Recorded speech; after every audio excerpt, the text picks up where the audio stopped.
Edition of India Tonight by putting the spotlight on Infosys and its first quarter numbers. Now, Infosys has forecasted this bleak year ahead, and the tech major has sharply lowered its FY24 revenue guidance to anywhere between 1 and 3.5%, which means it's a slash. Earlier, the outlook was 4 to 7% of revenue growth. And now this company, which is led, of course, by Salil Parekh, has attributed the sharp downturn to clients cutting back on spending. Moreover, profits for the quarter have come in lower than estimates as well. The Infosys ADR has taken a hit. It's tanked about 12% at opening of trade. My colleague Anisha has been looking at the numbers posted for the first quarter by Infosys, and she's joining us to do that number crunching for us. Anisha, tell us how it's looking, because Infosys hasn't delivered on several counts, not least of it being profit after tax, and revenue guidance is really taking the wind out of the sails, isn't it? Well, the Q1 performance from Infosys was fine, but the big headline is that they have cut their guidance and cut it very sharply. At the start of the year, they had talked about a growth of 4 to 7% in FY24, and that itself wasn't liked by the street. Now they have cut it further to 1 to 3.5% for full FY24, though they have managed to maintain the guidance of 20 to 22% when it comes to the margins. This big disappointment is coming despite the fact that the Q1 performance has been all right. In fact, in the quarter gone by, the company reported a constant currency growth of 1%, bang in line with our expectation and towards the higher end of the expectation range of the analysts as well. Even if you look at the margin performance of Q1, it came in at 20.8% versus our expectation of 20.9%. So not a big miss there, but that guidance cut itself has the street worried whether the company is talking about some large cancellations. Are they looking at something specific that will fall into place in Q2 and H2, and that will put a pressure on the execution? So all of these details is watched out for. But if you look at the other internals, the dollar revenue came in at 4,617 crores, better than our expectation of around $4,561 million. The profitability at 5,950 is a little lower than we were expecting at 6,150, but the range was very wide, right from 5,800 to 6,300 odd crores. So this falls towards the lower end of the range, so a bit of a miss on the profitability.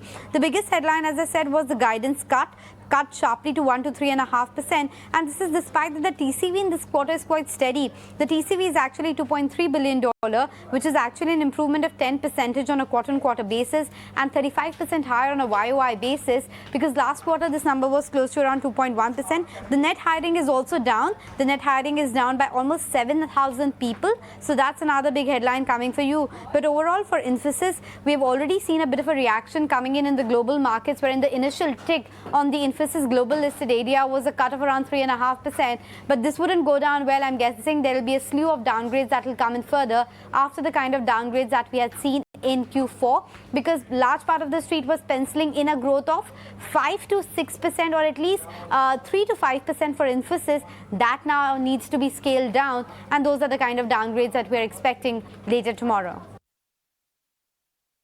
We also see some impact in high-tech industry and in parts of retail. Even as we won 2 mega deals recently, we have a strong pipeline of large and mega deals.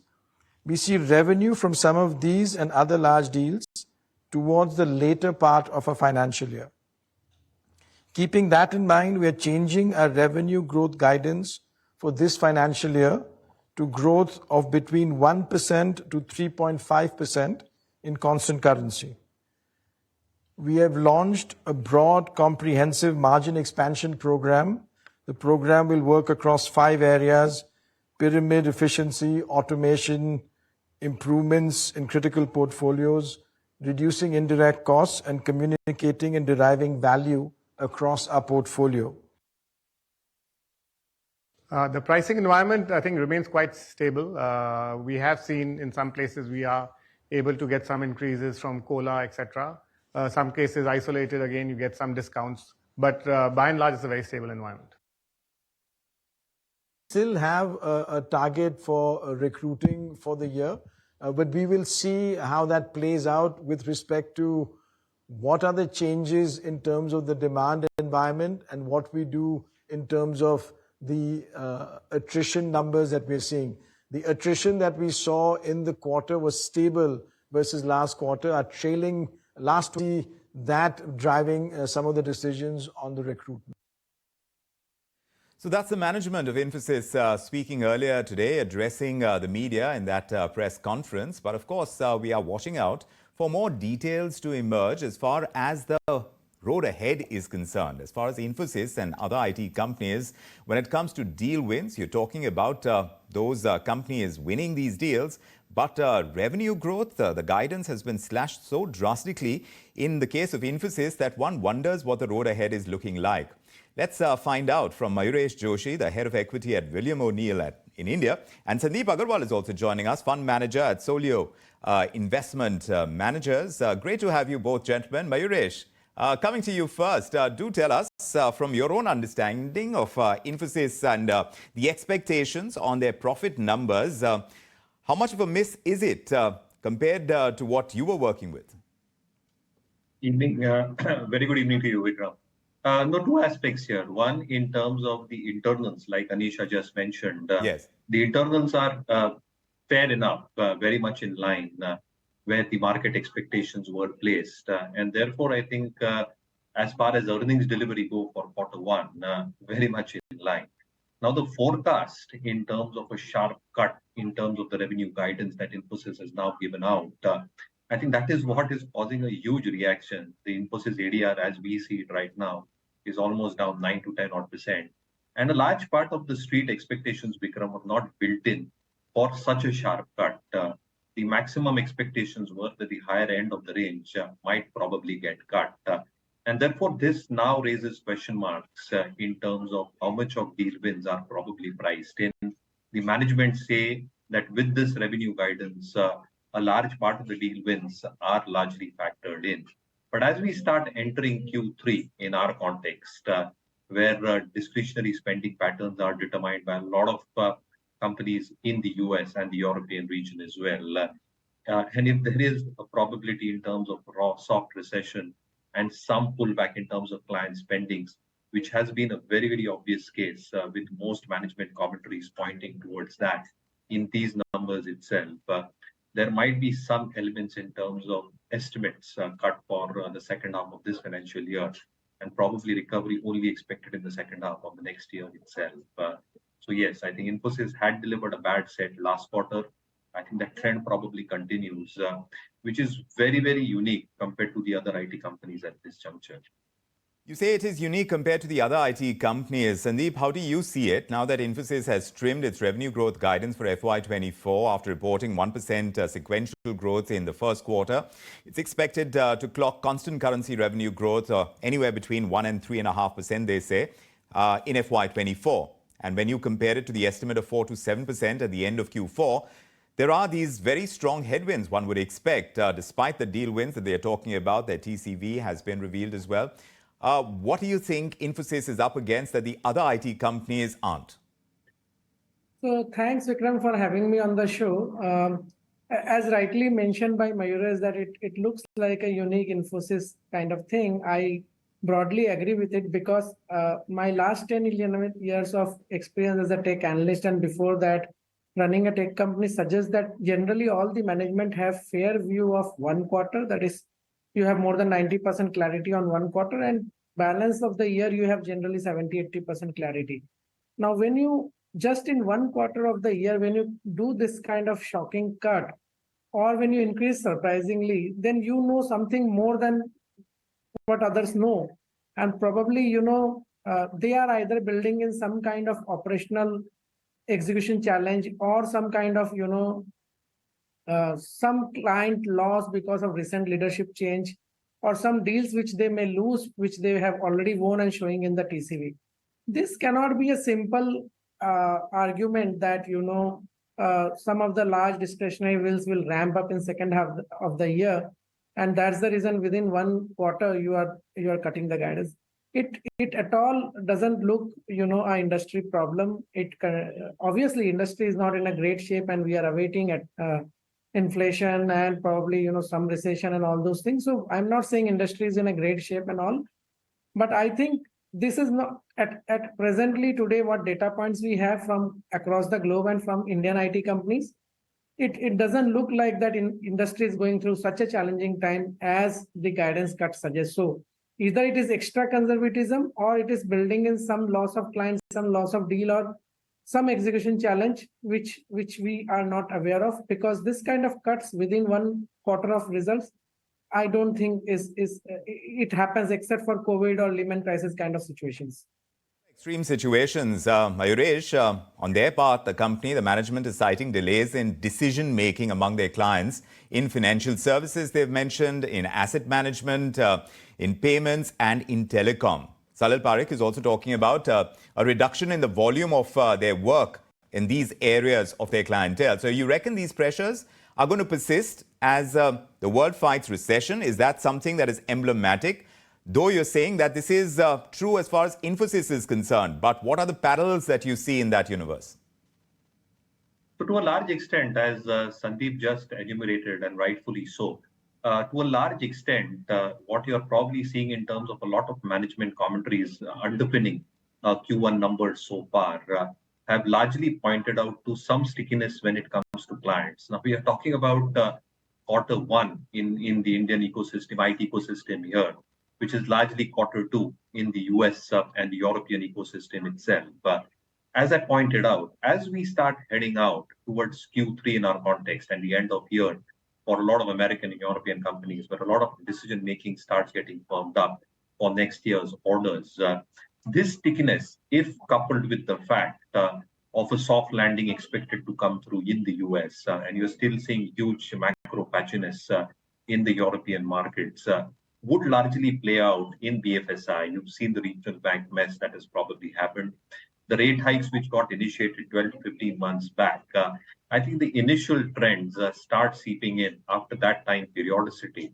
And therefore, as the recessionary trends become a little bit more prominent in the developed markets, do client decision-making and discretionary spending patterns start coming off by the end of the year across segments, BFSI, retail, manufacturing, is to be seen.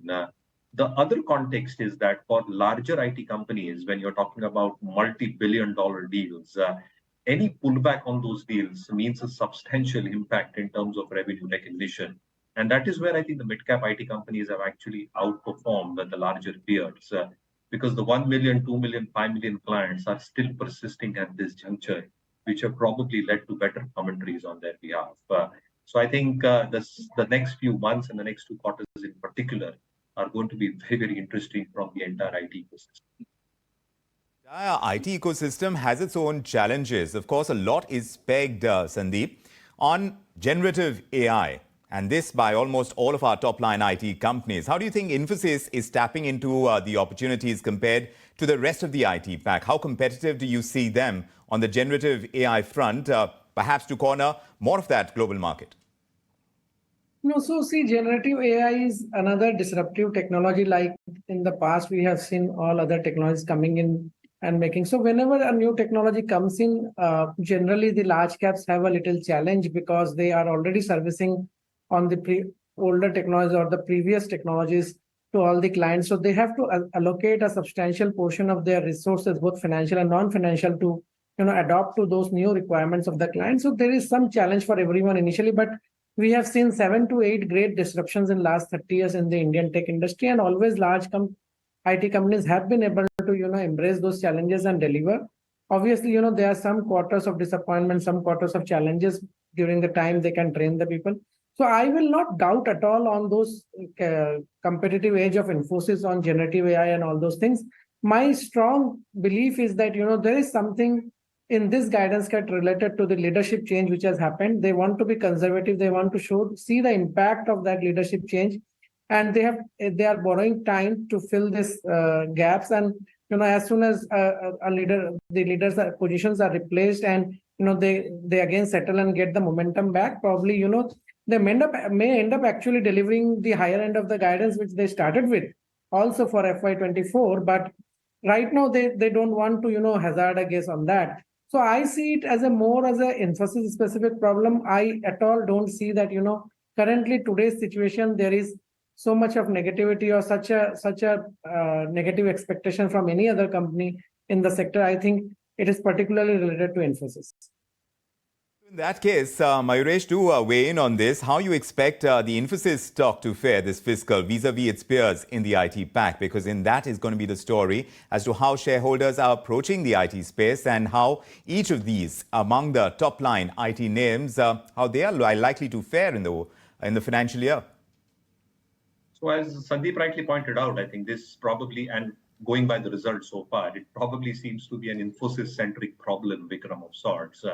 So I think Infosys largely would undeliver and underperform to its peers and to the overall market as well, based on what we've probably seen at this point of time. Obviously, I think the other companies as well within the larger names, the expectations that were laid out from TCS were also expected to be muted, but at least the management commentary has held out both in terms of the expectations that they are having in terms of constant currency growth, as well as maintaining their EBIT guidance. So to a large extent, I think large cap IT companies from a valuation matrix look attractively placed at this point of time. Mid caps a little bit ahead of themselves. A few numbers which also came through today, Persistent and Coforge post markets, they were a little bit soft as well, citing the same issues, but not cutting back like what Infosys has probably done. So to that extent, I think pullbacks in mid-cap IT companies is something which is warranted so that valuations cool off and they become better entry points on our markets myth ideology as well. So again, Infosys to a large extent expected to largely underperform both its large cap peers as well as the sector as well.